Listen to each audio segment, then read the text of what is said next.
பசிக்குது, சாப்பாடு மட்டும் செஞ்சிருக்கோம், குழம்பு செய்யல. சரி ஏதாவது போயிட்டு செய்யலாம்.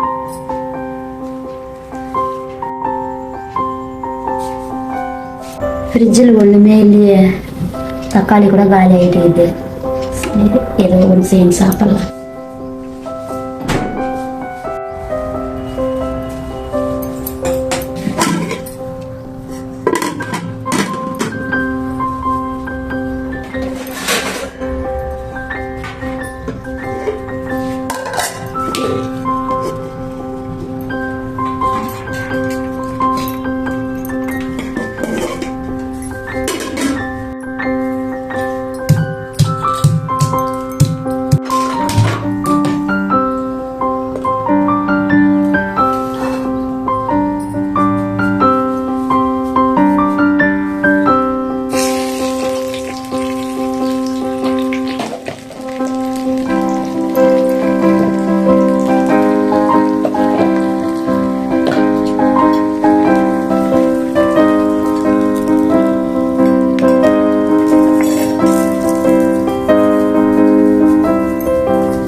வராது, மிளகாத்தூள் சாப்பாடு சாப்பிடணுமே, வச்சிடலாம்.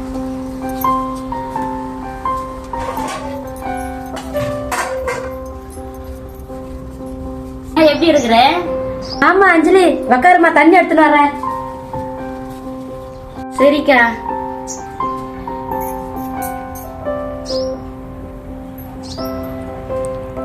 பசங்களாம் எங்கக்கா? பசங்க ஸ்கூலுக்கு போயிருக்காங்கம்மா. நீ வாமா, உள்ள உக்காருவாமா. சரிக்கா. அக்கா மாமா எங்க போயிருக்காங்க? மாமா வேலைக்கு போயிருக்காங்கம்மா. நீ உக்காருமா, நான் சாப்பாடு எடுத்துன்னு வர்றேன். அக்கா வேண்டாம்க்கா.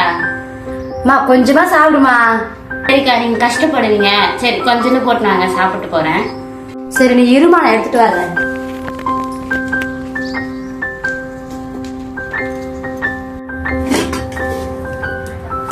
நம்ம வெறும் சாப்பாடு தான் செஞ்சோம். தங்கச்சி வர திடீர்னு வந்துட்டா, மிளகாத்தூள் சாப்பாடு சாப்பிடணும். சரி பக்கத்துல எங்க வேணா வாங்கிட்டு வரோம். அக்கா எங்கக்கா போயின்னு இருக்க? மா, நான் குழம்பு செஞ்ச அடி பிடிச்சிச்சு, அதனால பக்கத்து வீட்டுல குழம்பு வாங்கினாருமா. அக்கா அடி பிடிச்சாலும் பரவாயில்லக்கா, 2 பேரும் அதே சாப்பிடலாம், எதுனா போக்கா. அது ரொம்ப அடி பிடிச்சிச்சுமா, அது குழம்பு நல்லா இல்லை, நான் போயிட்டு வாங்கிட்டு வர்றேன். அக்கா பரவாயில்லக்கா, நம்ம வீட்டுல இருக்கதே சாப்பிடலாம், போய் எடுத்துனா போக்கா. சரிம்மா, நீ சொன்ன கேட்கவே மாட்டேன், அதே எடுத்துன்னு வர்றமா. இந்த சாப்பாடு பார்த்த தங்கச்சி என்ன நினைச்சு போல தெரியலையே. இந்த சாப்பிடுமா.